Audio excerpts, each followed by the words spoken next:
গত কয়েকদিন থেকে আমরা যে ব্যাপারটা অনেকগুলো ভিডিওতে আলোচনা করেছি, নানা রকমের শিরোনাম দিয়ে আলোচনা করেছি, নানা দিকে গুঞ্জন চলছে। তুলসী গ্যাওয়ার্ডের বাংলাদেশ সম্পর্কে মন্তব্যের পরে কি হতে পারে সেটা নিয়েও আমরা আলোচনা করেছি। অতঃপর হাটে হাঁড়ি ভেঙে দিলেন এই প্রায় শেষ রাতে এসে, যে কারণে একেবারে শেষ রাতে আপনাদের সাথে কথা বলতে আসা, কন্টেন্ট তৈরি করা। এখন থেকে যখন ভিডিও করছি তখন থেকে 1 ঘন্টা আগে সাবেক সমন্বয়ক এবং নাগরিক পার্টির এক অঞ্চলের মুখ্য সংগঠক হাসনাত আবদুল্লাহ ফেসবুকে স্ট্যাটাসের মাধ্যমে হাটে হাঁড়ি ভেঙে দিয়েছেন।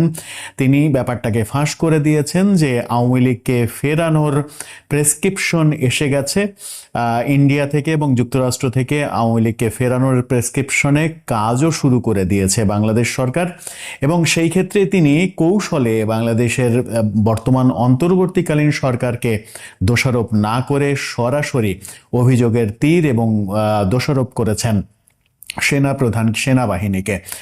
সেনাবাহিনীকে দোষারোপ করে যে স্ট্যাটাস হাসনাত আবদুল্লাহ বললেন এবং সরাসরি বললেন তাদেরকে অফার দেয়া হয়েছে আওয়ামী লীগকে ফেরানোর জন্য, আওয়ামী লীগের সঙ্গে সমঝোতা করে আগামী নির্বাচনে অংশগ্রহণ করার জন্য। হাসনাত আবদুল্লাদের আগে আরও একাধিক রাজনৈতিক দলকে এই প্রস্তাব দেওয়া হয়েছে, তারা মেনেও নিয়েছে। হাসনাত আবদুল্লাহরা যেন এটা মেনে নেয়, তাতেই দেশের সার্বভৌমত্বের জন্য লাভ, তেমনটা বলা হয়েছে সেনাবাহিনীর তরফ থেকে। এবং এই প্রেসক্রিপশনটা ভারতের তরফ থেকে এসেছে যুক্তরাষ্ট্র হয়ে। মজার ব্যাপার হচ্ছে যে আমরা গত প্রায় 2 সপ্তাহ যাবৎ এই আলোচনাটা করছি যে মার্চের মধ্যেই কিছু একটা ঘটতে যাচ্ছে বাংলাদেশের রাজনীতিতে, যে আশঙ্কাটা করা হচ্ছিল, যে আলোচনাটা চতুর্দিকে হচ্ছিল। এবং আজকের রাতের ভিডিওতেও আমরা যে বলেছি যে আমেরিকার একটা television channel, Bangla television channel, সেখানে বলা হয়েছে আওয়ামী লীগের ডাকসাইটে কিছু নেতারা যারা জেলে রয়েছেন তাদের এমন 10 জনকে ঈদের আগেই জামিন দেওয়ার প্রক্রিয়াও শুরু করতে বলা হয়েছে। জঙ্গিবাদের ব্যাপারটা থামানোর জন্য 100+ জঙ্গির তালিকা হাতে ধরিয়ে দেওয়া হয়েছে, তাদেরকে অ্যারেস্ট করার জন্য, এরকম তথ্যও আমরা বলার চেষ্টা করেছি। এবার হাসনাত আবদুল্লাহ এখন থেকে 1 ঘন্টা আগে একটা স্ট্যাটাসে ব্যাপারগুলোকে অনেকটাই সত্যে পরিণত করলেন এবং তিনি সরাসরি সেনাবাহিনীকে দোষারোপ করলেন। কি বললেন হাসনাত আবদুল্লাহ স্ট্যাটাসে? এই শেষ রাতের চমকটা আসলে কি হতে যাচ্ছে সামনে, সেই আলোচনায় করবে এই ভিডিওতে। থাকবেন শেখ হাসিনা এবং আওয়ামী লীগ ফিরছে, বিশেষ করে আওয়ামী লীগ ফিরছে, আওয়ামী লীগকে রাজনীতিতে ফেরানো হচ্ছে, আওয়ামী লীগকে রাজনীতিতে ফেরানোর প্রেসক্রিপশন এসে গেছে, এমন তথ্য নিয়ে যে আলোচনা চলছিল সেই আলোচনাকে এবার স্টাবলিশড করে দিলেন সাবেক সমন্বয়ক নাগরিক পার্টির হাসনাত আবদুল্লাহ। হাসনাত আবদুল্লাহ এই শেষ রাতে এসে একটি স্ট্যাটাস দিয়েছেন। তিনি তারিখ উল্লেখ করেছেন যে গত 11 মার্চ ক্যান্টনমেন্টে ডেকে নিয়ে তাকে সহ 2 জনকে, ছাত্রদের দলের 2 জনকে এই প্রস্তাব দেয়া হয়েছে যেন তারা সমঝোতা ভিত্তিক রাজনীতি করে, আগামী নির্বাচনে সমঝোতা ভিত্তিক অংশগ্রহণ করে আওয়ামী লীগের সাথে। হাসনাত আবদুল্লাহ যেটা বলেছেন, সেই ক্ষেত্রে আওয়ামী লীগ আপাতত শেখ হাসিনাকে বাদ দিয়ে রিফাইন্ড আওয়ামী লীগ হিসেবেই রাজনীতিতে অংশগ্রহণ করতে চাই। সেই নামটাও তিনি বলে দিয়েছেন যে কাদের নেতৃত্বে এই আওয়ামী লীগ গঠিত হতে যাচ্ছে। সাবের হোসেন চৌধুরী এবং সাবেক স্পিকার শিরিন শারমিন চৌধুরী, এই 2 জনের নাম বলেছেন তিনি। এই 2 জনের নাম বলেছেন যে, এবং তাপসের নাম বলেছেন, শেখ হাসিনার আত্মীয়, শেখ পরিবারের আরেকজন শেখ ফজলে নূর তাপস, ঢাকা দক্ষিণের মেয়র ছিলেন, তার নামও বলেছেন। এই 3 জনকে নিয়ে পরিকল্পনা সাজানো হচ্ছে, এমনটা বলেছেন। আমি সহ আরো 2 জনের কাছে ক্যান্টনমেন্ট থেকে এই পরিকল্পনা উপস্থাপন করা হয় 11 মার্চ দুপুর 2:30টায়। আজকে থেকে প্রায় এখন থেকে 10 দিন আগের ঘটনা, যেটা তিনি আজকে এসে লিখলেন, একটু আগেই লিখলেন। 11 মার্চ দুপুর 2:30টায় তাদেরকে ক্যান্টনমেন্টে ডেকে নিয়ে প্রস্তাব দেওয়া হয়। তিনি লিখেছেন, আমাদেরকে প্রস্তাব দেওয়া হয় আসন সমঝোতার বিনিময়ে আমরা যেন এই প্রস্তাব মেনে নিই। আমাদেরকে বলা হয় ইতিমধ্যে একাধিক রাজনৈতিক দলকেও এই প্রস্তাব দেওয়া হয়েছে, তারা শর্ত সাপেক্ষে আওয়ামী লীগ পুনর্বাসনে রাজিও হয়ে গেছে। একটি বিরোধী দল থাকার চেয়ে একটি দুর্বল আওয়ামী লীগ সহ একাধিক বিরোধী দল থাকা নাকি ভালো।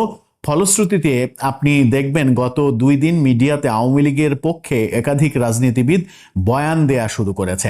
আমাদেরকে আরও বলা হয় রিফাইন্ড আওয়ামী লীগ যাদের নিয়ে করা হবে তারা এপ্রিল মে মাস থেকে শেখ পরিবারের অপরাধ স্বীকার করবে, হাসিনাকে অস্বীকার করবে এবং তারা বঙ্গবন্ধুর আওয়ামী লীগ করবে এমন প্রতিশ্রুতি দিয়ে জনগণের সামনে হাজির হবে। আমাদেরকে এই প্রস্তাব দেয়া হলে আমরা তৎক্ষণাৎ এর বিরোধিতা করি এবং জানাই যে আওয়ামী লীগের পুনর্বাসনের পরিকল্পনা বাদ দিয়ে আওয়ামী লীগের বিচার নিয়ে কাজ করুন। এর উত্তরে বলা হয় আওয়ামী লীগকে ফিরতে কোনো ধরনের বাধা দিলে দেশে যে সংকট সৃষ্টি হবে তার দায়ভার আমাদের নিতে হবে এবং Awami League must come back. তিনি আরও লিখেছেন, আলোচনার এক পর্যায়ে বলি, যে দল এখনো ক্ষমা চায় নাই, অপরাধ স্বীকার করে নাই, সেই দলকে আপনারা কিভাবে ক্ষমা করে দিবেন? অপরপক্ষ থেকে রেগে উত্তর আসে, you people know nothing, you like wisdom and experience, we are in this service for at least 40 years. তোমার বয়সের থেকে বেশি, তাছাড়া আওয়ামী লীগ ছাড়া ইনক্লুসিভ নির্বাচন হবে না। উত্তরে আমরা বলি আওয়ামী লীগের সাথে কোনো ইনক্লুসিভিটি হতে পারে না। আওয়ামী লীগকে ফেরাতে হলে আমাদের লাশের উপর দিয়ে ফেরাতে হবে। আওয়ামী লীগ ফেরানোর চেষ্টা করা হলে যে সংকট তৈরি হবে তার দায়ভার আপনাদের নিতে হবে। পরে মিটিং অসমাপ্ত রেখেই আমরা চলে আসি। তিনি শেষে লিখেছেন যে কখনো এজেন্সি, এর আগে কখনো এজেন্সি, কখনো ক্যান্টনমেন্ট থেকে চাপ দেওয়া হয়েছে, আজকেও ক্যান্টনমেন্টের চাপকে অস্বীকার করে আমি আবারও আপনাদের উপরেই ভরসা করতে চাই। এই পোস্ট তিনি আরও লিখেছেন যে এই পোস্ট দেওয়ার পরে আমার কি হবে আমি জানি না, নানামুখী প্রেসারে আমাকে হয়তো পড়তে হবে, হয়তো বিপদেও পড়তে হতে পারে, কিন্তু আওয়ামী লীগ নিষিদ্ধের প্রশ্নে কোনো ধরনের আপোষ করার সুযোগ নেই। তিনি আশঙ্কা প্রকাশ করেছেন যে এই যে পোস্ট তিনি দিলেন একটু আগে, সেই পোস্ট দেওয়ার পরে হাসনাত আবদুল্লাহর বিপদ হতে পারে। হাসনাত আবদুল্লাহ কি টেকনিক্যালি একটা ভুল করে ফেললেন? তিনি এই মুহূর্তে সেনাবাহিনীকে মুখোমুখি দাঁড় করিয়ে তাদের রাজনৈতিক ভবিষ্যৎ কি একেবারে অনিশ্চিত করে ফেললেন? কারণ এই সেনাবাহিনীর বিপক্ষে এই ধরনের পোস্ট হয়তো সেনাবাহিনীর 2-4 জন তার সঙ্গে কথা বলেছে, যারা কথা বলেছে তাদের মধ্যে সেনাবাহিনীর 2-4 জন হয়তো ছিলেন, কিন্তু সরাসরি গোটা সেনাবাহিনীকে বিতর্কিত করা, এতে যদি সমস্ত সেনা সদস্যরা ক্ষেপে যায় তাতে করে এই যে নাগরিক পার্টি এদের ভবিষ্যৎ অন্ধকারের দিকেও চলে যেতে পারে বলে পর্যবেক্ষকরা কিন্তু বিশ্লেষণ করছেন। এর এর একটা জ্বলন্ত প্রমাণ আমরা দিতে পারি যে এই স্ট্যাটাস যখন হাসনাত আবদুল্লাহ রাত 2টার দিকে দিচ্ছেন, তা সেই রাতেই বরিশালে তার দলের যিনি আহ্বায়ক নাহিদ ইসলাম তিনি কিন্তু লাঞ্ছিত হয়েছেন। বরিশাল সফরে গিয়ে তিনি তার সহকর্মীদের দ্বারা লাঞ্ছিত হয়েছেন। তাকে ভুয়া ভুয়া স্লোগান দিতে দেখা গেছে, তার বিরুদ্ধে তার অপসারণ দাবি করা হয়েছে, তার পদত্যাগ দাবি করা হয়েছে এবং নাহিদের পরবর্তী যে মিটিং ছিল ঝালকাঠিতে, সেই ঝালকাঠির মিটিংও শোনা যাচ্ছে তিনি বাতিল করেছেন, বাতিল করে হয়তো ঢাকায় ফিরে আসছেন। অর্থাৎ নিজেদের মধ্যে, ঢাকার বাইরে নিজেদের মধ্যে যখন নিজেদের অস্তিত্ব নিয়েই এখনো সংকটের মধ্যে তারা রয়েছে, নিজেদের মধ্যে প্রচুর বিভাজন রয়েছে, ঢাকাতেও আমরা দেখছি একাধিক দলের জন্ম হচ্ছে, তাদের নিজেদের মধ্যে ঐক্যের অভাব রয়েছে, ঠিক সেই সময়ে তিনি যে সেনাবাহিনীকে প্রতিপক্ষ বানিয়ে দিলেন এবং সেনাবাহিনীকে প্রতিপক্ষ বানানোর ফলে তাদের রাজনৈতিক অবস্থা কোন দিকে যাবে সেটা একটা বড় প্রসঙ্গ। যে তিনি নিজেই যেটা লিখেছেন যে এই পোস্ট দেওয়ার পরে আমার কি হবে, আমার কোন বিপদ হবে আমি জানি না। আমার মনে হয় যে টেকনিক্যালি একটু ভুল করে ফেললেন সেনাবাহিনীকে প্রতিপক্ষ বানিয়ে। কিন্তু এই আলোচনার মুখ্য যে উদ্দেশ্যটা, আলোচনাটা কেন করা, কদিন থেকেই আলোচনা, এই মাস জুড়েই আলোচনা চলছে, মাস জুড়ে নানা রকমের আলোচনা ছিল। মার্চেই শেখ হাসিনা ফিরবেন, মার্চেই আওয়ামী লীগের কিছু হবে, ঈদ 26শে মার্চের আগে কিছু একটা ঘটবে। গতকালকে একটা বড় খবর তৈরি হয়েছে, বড় খবর মানে আমেরিকার একটা বাংলা টেলিভিশন চ্যানেল থেকে বলা হয়েছে আওয়ামী লীগের নেতাদের জামিনে মুক্তি দেওয়ার প্রসেস শুরু হয়েছে।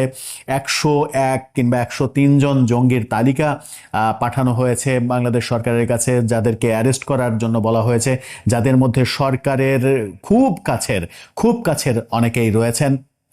এবং কারা রয়েছেন খুব সহজেই বোঝা যায়, সেই নামগুলো আলোচনা করতে চাই না, কারণ হচ্ছে যে সেই নামগুলো অথেন্টিক কিনা সেটা আমরা নিশ্চিত নই। এই কানাঘুষাগুলো চলছে, আমেরিকার একটা টেলিভিশন চ্যানেল এই কথাগুলো বলছে, তারা বলছে তাদের কাছ থেকে আপনারা শুনে নিতে পারেন, কিন্তু আমরা আমাদের প্ল্যাটফর্ম থেকে বলতে চাই না। কিন্তু যে আলোচনাগুলো চলছিল সেই আলোচনার একটা একটা একটা বাস্তবতা তৈরি হলো হাসনাত আবদুল্লাহর এই স্ট্যাটাসের প্রেক্ষিতে। তার মানে আমেরিকা এবং ভারত থেকে প্রেসক্রিপশন এসেছে আওয়ামী লীগকে রাজনীতিতে ফেরাতে হবে, আওয়ামী লীগের উপরে যে টর্চার চলেছে সেই টর্চার থেকে সরকারকে ইউটার্ন নিতে হবে, এবং সেই প্রসেস শুরু হয়ে গেছে। সেই প্রসেস যখন হাসনাত আবদুল্লাহকে যখন গত 11 মার্চ এই প্রস্তাব দেওয়া হয়েছে, 10 দিন পরে তিনি নিরুপায় হয়ে তিনি হয়তো আর কোনো কুলকিনারা পাননি, কোথাও হয়তো তিনি সুযোগ পান নাই, তার কথাগুলোর কেউ মূল্য দেয়নি, সেই কারণে 10 দিন পরে এসে সামাজিক যোগাযোগ মাধ্যমে এরকম স্ট্যাটাস দিয়েছেন। সেই স্ট্যাটাস ইতিমধ্যেই ভাইরাল হতে শুরু করেছে, এবং সেহরির সময় সেই স্ট্যাটাস নিয়ে নতুন করে আলোচনা শুরু হবে। আপনারাও যখন সেহরির সময় এই ভিডিওটি দেখছেন তখন নিশ্চয়ই অবাক হবেন যে আওয়ামী লীগ, শেখ হাসিনা, আওয়ামী লীগের ফিরে আসা, শেখ হাসিনার ফিরে আসা নিয়ে নানা রকমের খবর যে ভারত থেকে আসছিল, তুলসী গাবার্ডের মন্তব্য, আমেরিকা থেকে নানা তথ্য আসছিল, সেগুলো বোধহয় এখন সত্যে পরিণত হতে যাচ্ছে। তাহলে কি আওয়ামী লীগ ফিরছে, আওয়ামী লীগ রাজনীতিতে ফিরছে? আর আওয়ামী লীগের নেতৃত্ব কি সত্যি সাবের হোসেন চৌধুরী এবং শিরিন শারমিন চৌধুরীর হাতে ন্যস্ত হচ্ছে? আওয়ামী লীগের নতুন নেতৃত্ব তাদের হাতে দিয়েই শেখ হাসিনা আওয়ামী লীগকে ফেরাতে চাইছেন? দর্শক, আপনার কি মনে হয়? আপনার মন্তব্য জানিয়ে লিখতে পারেন আমাদের